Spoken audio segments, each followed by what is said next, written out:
Hello everyone. Today I'm going to talk about the topic of international trade and trade theory and development strategy. So what is the actually meaning of international trade? Yeah, it has also some kind of meanings international, but it's some kind of near to the meaning of globalization. Okay, next. Globalization. What is the meaning of globalization? It has the many meanings of this word. So globalization in economics, it refers to the growing openness of kind of national economies to international trade. So that's why it's kind of related to international trade theory. So financial flows, it has and foreign direct investment, that's why. And as Michael Todaro explains in his book, Economic Development book, it has written that globalization is not only about the markets, but it's also about the people, opportunities, and also kind of risks maybe. But on the other hand, it's the globalization can accelerate growth of kind of connecting developing countries to the capital, technology, and larger markets. Yeah, it can create jobs, foster innovations, and also kind of into global value chains.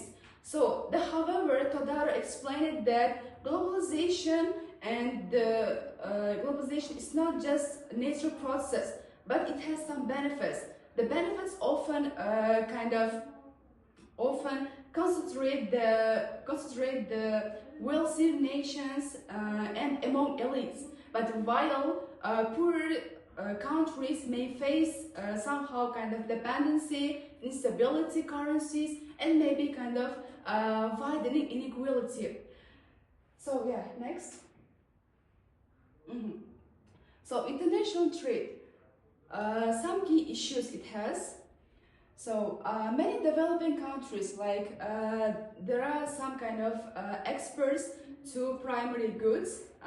For example, like many products with attendant risk and uncertainty.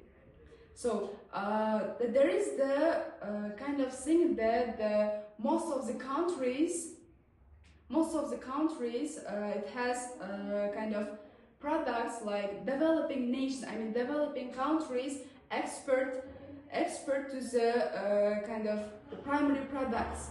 For example, like as Michael Todaro explained that many developing countries remain heavily dependent on their primary goods, primary products. There is the kind of there is the kind of fuel maybe. They are natural kind of resources. They export all of them with cheaply prices. For example, this dependence expose them to risk. Commodity price fluctuates and demand is uncertain, and long-term trade often declines. But in shortly, I can say that relying on raw materials alone is fragile foundation for growth. Yeah, but at the same time, these countries import huge volume of machinery, capital goods, yeah, and kind of consumer products maybe. For example, like technology. So yeah, this creates kind of structural imbalance.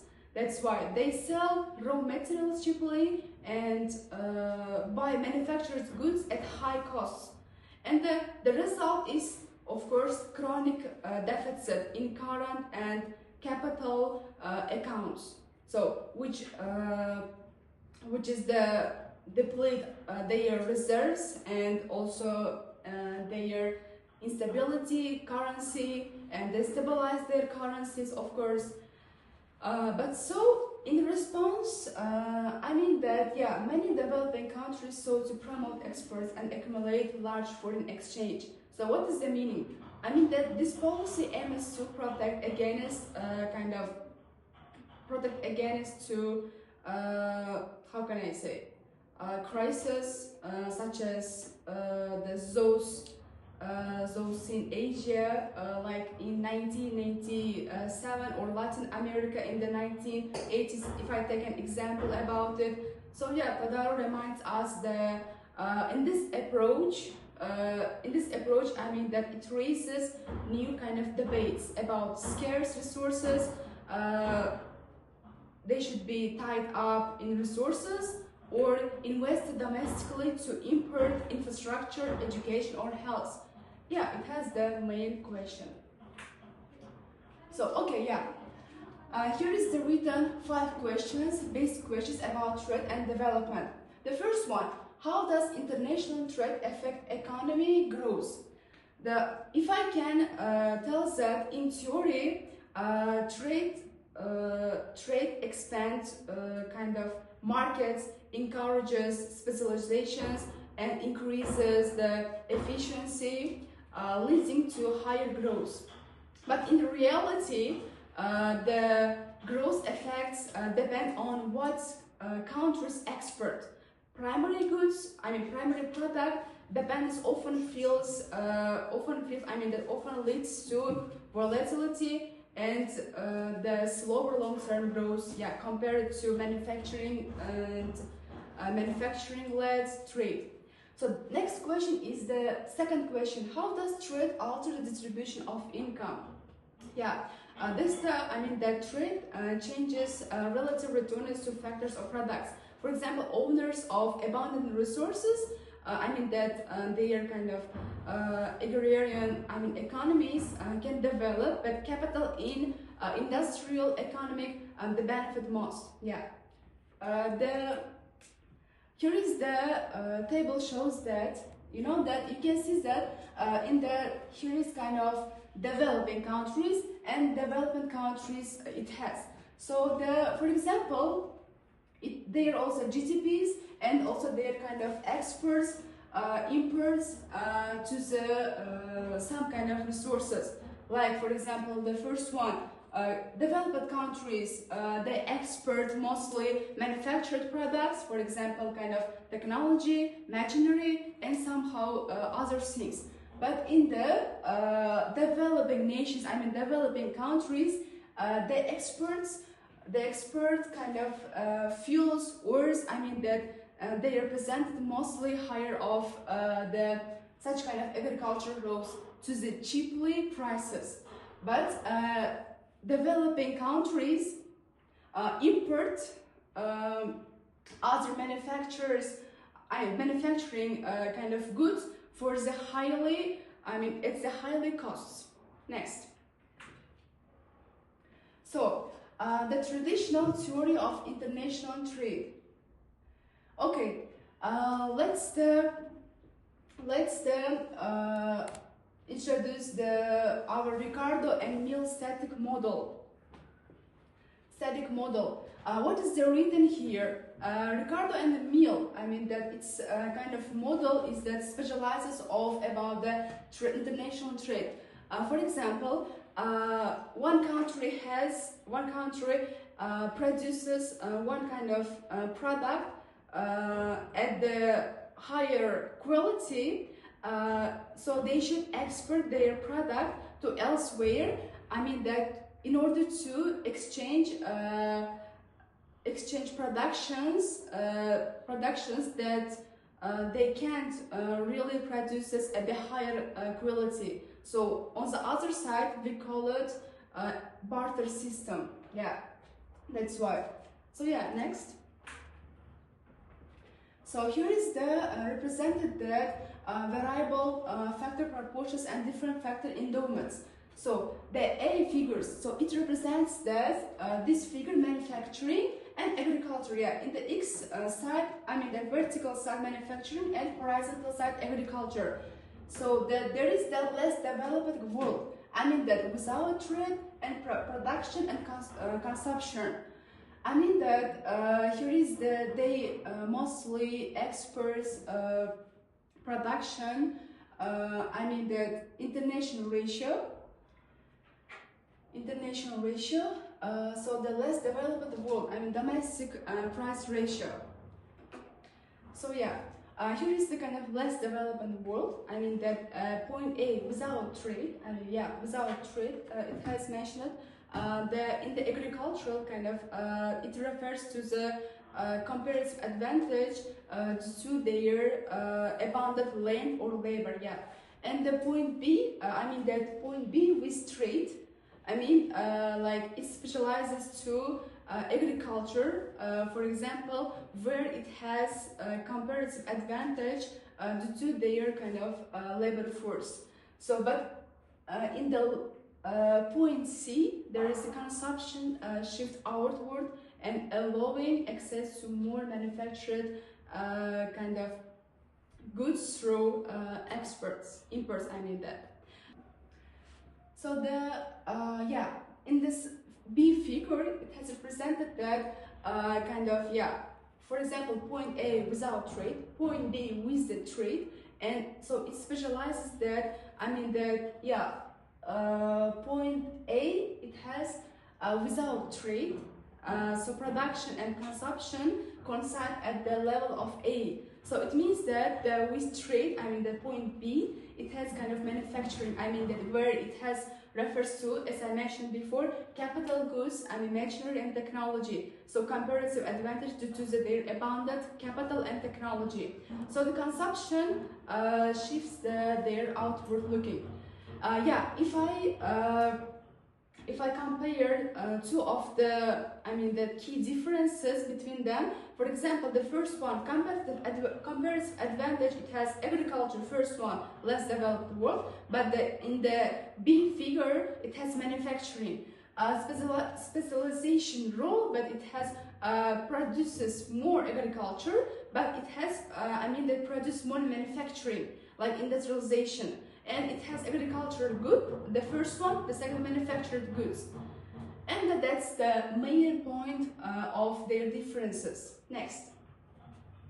So all in all, the traditional theory of international trade. So main conclusion of this neoclassical model is that all countries gain from trade.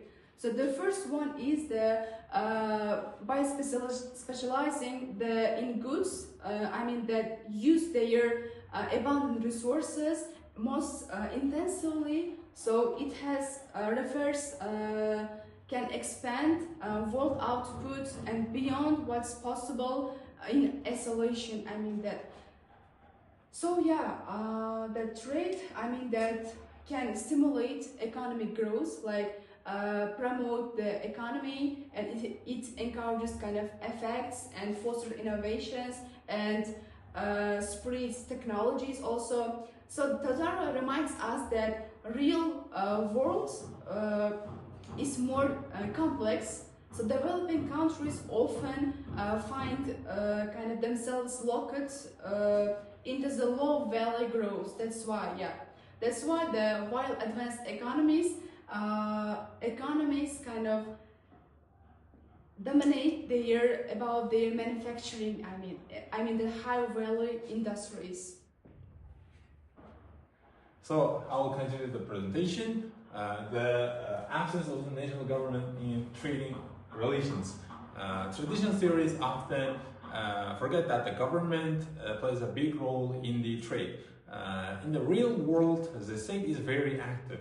Government uses like industrial policies on imports, like taxes on imports, or putting limits on the amounts to help their own locals, businesses to grow. Next. Here we can talk about the balanced trade and the internal price adjustments. All theories assume that the trade is always balanced and smooth, but we know that it's not true, and real world trade is often unstable. For example, the oil price hikes of the 1970s, where the old models couldn't predict this was happening. So next. Here we can talk about the trade gains according to nations, and we must ask, firstly we must ask who gets the money from the trade. So sometimes trade can create enclave, where free companies gets all the profit. This is why we focus on the GNI. which is Gini index, instead of the GDP, because Gini is the money that actually stays with the local people. Next one. To conclude this section, the trade can lead growth, but it often makes inequality worse. To truly benefit from the trade, like countries have to or need to work together or get better trade deals from the richer countries. Next one. Here we can talk about the trade strategies and policy mechanisms. Here we can have the two sections. First one is export promotions, means selling your goods to the world. Many poor countries sell primary products like coffee or the oil. But the problem is that the demand for these goods can slow down, or the price usually fall over time. So yeah, while selling manufactured goods, has worked for the many successful countries, which is, for example, we can say China. It's very successful in that selling manufactured goods to the world. Yeah, next one. Next one is the import substitution. Import substitution is where a country tries to make its own goods instead of buying them from abroad. They usually from abroad. They use tariffs to protect inflant industries while they are still growing up. And however, these industries will not be fair, because the local companies couldn't compete for all the companies, and there is no compete, there is no experience or the growth. So yeah, next one. We have talked about this. Next one. The structure and the effective protection.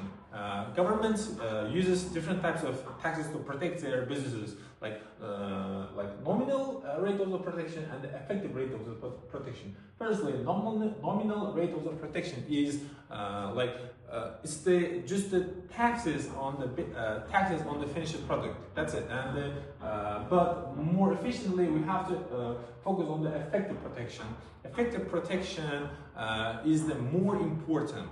It measures how much the tax actually help a local businesses stay alive at every stage of making a product. That's it. Next one. Standard argument of the tariffs protection must be applied selectively and wisely. We talk about that. Next one. Next one is the free exchange rates, exchange controls, and the devaluation of the decision. We also have to look at the value of money. Many developing countries have overvalued exchange rates, which is makes it very hard to sell their products to the world. Countries can devalue its money to make its goods cheaper for the world, but it can also cause the price rise quickly at home. Next one. Here we can talk about two very interesting debate between the optimists, trade optimists, and the trade pessimists, where trade optimists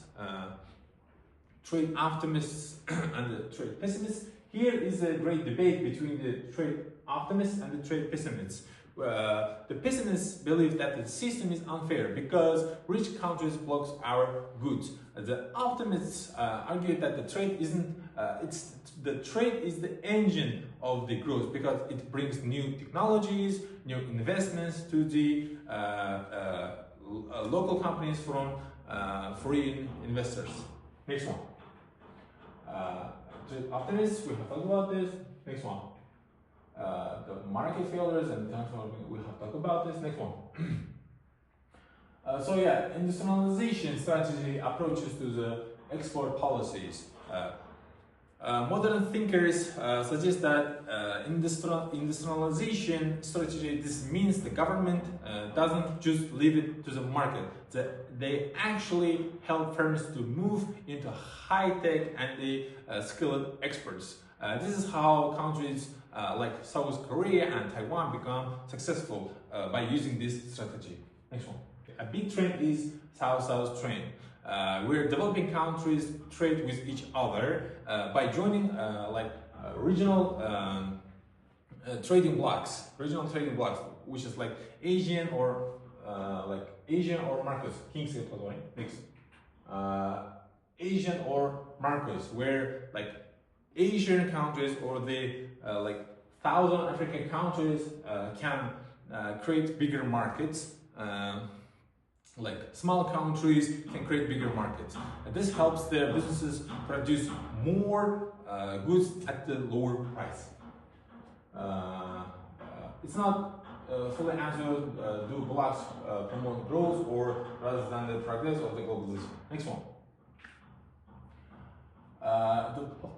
The rich nations' economies and the commercial policies matter for developing countries.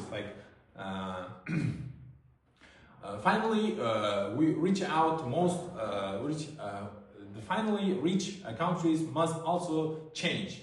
Even after years of talks, they still keep higher barriers in agriculture and textile. These are the exact areas where poor countries mostly competed. So the barrier hurts them a lot. So they have to. They also have to change. Next one. Here we can see the diagram of the income groups, which is deeply poor countries pays more taxes rather than the non-poor countries. So this is not fair. This is not fair. This is clearly unfairness. So, in summary, trade is a powerful tool for growth, but it can also increase inequality if not managed well. To truly benefit developing countries, to truly benefit from the trade, developing countries need to smart government strategies to support high-tech exports and should work together through regional trade groups. And ultimately, trade will only be as successful where the global system becomes fair for the world's poorer nations too. Thank you for your attention.